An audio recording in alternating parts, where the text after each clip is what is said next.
Imagine say you dey move up and down, dey look for success, dey look for wetin go make you hammer without knowing say God don put dat thing wey go make you hammer inside your body starting from the day you were born.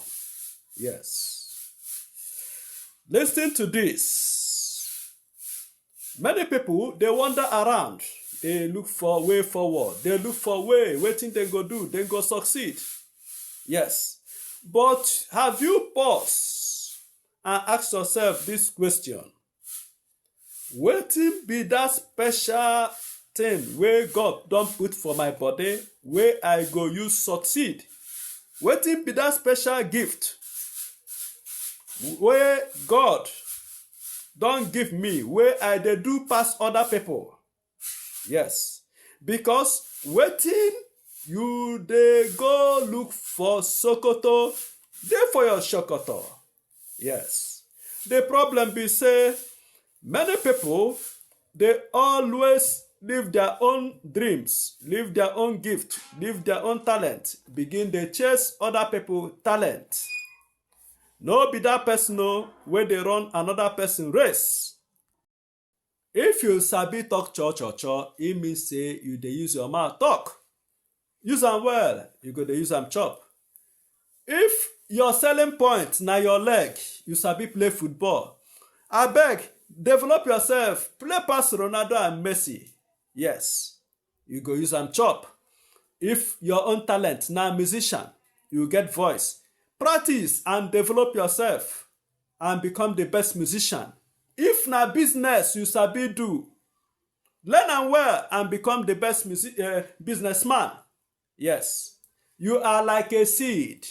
A seed must be planted. They go water am. Then go add fertilizer or even manure. Yes, for am.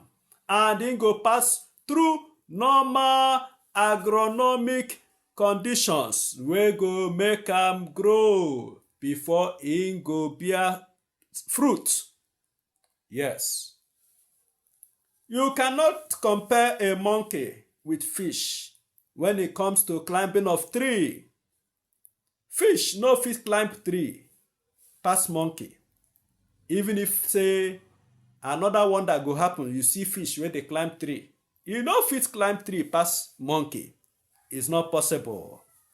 But when you come put that fish inside ocean, you go see how e go dey swim. E go showcase im talent. You go know say e be champion for there. Many of us dey leave our talent, begin dey chase other people's gifts and talent.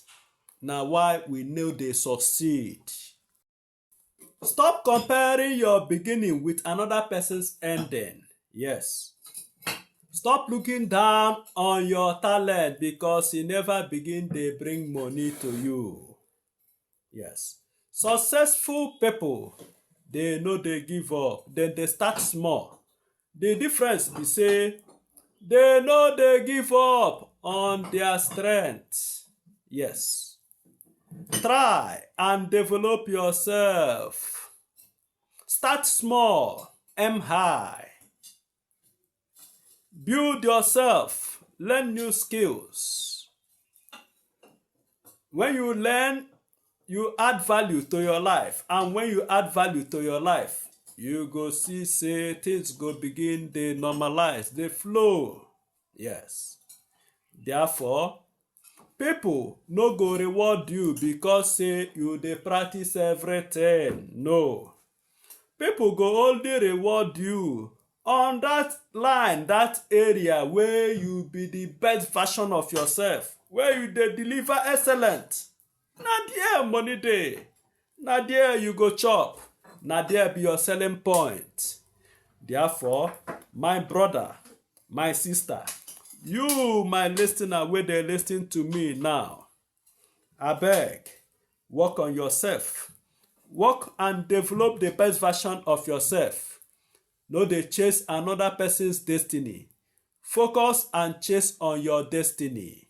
Yes, you must surely blow. Yes. If this message really change your life today. Abeg, I want you to click that follow button. Yes. And join this community, this our family, where you go dey learn ogbonge information wey go dey help your life, where you go dey grow, dey develop every day. Yes. And abeg also, do not forget to click that like button. Comment say, I go find that talent wey God don put on my body today. I go use am grow. Yes. Share am to your family and your friends. Yes. Na me be your street and kind man papa, Mr. Nwaneri, for Life Don Balance TV. Stay well today and develop your best. I love you all, my fans. Have a great day.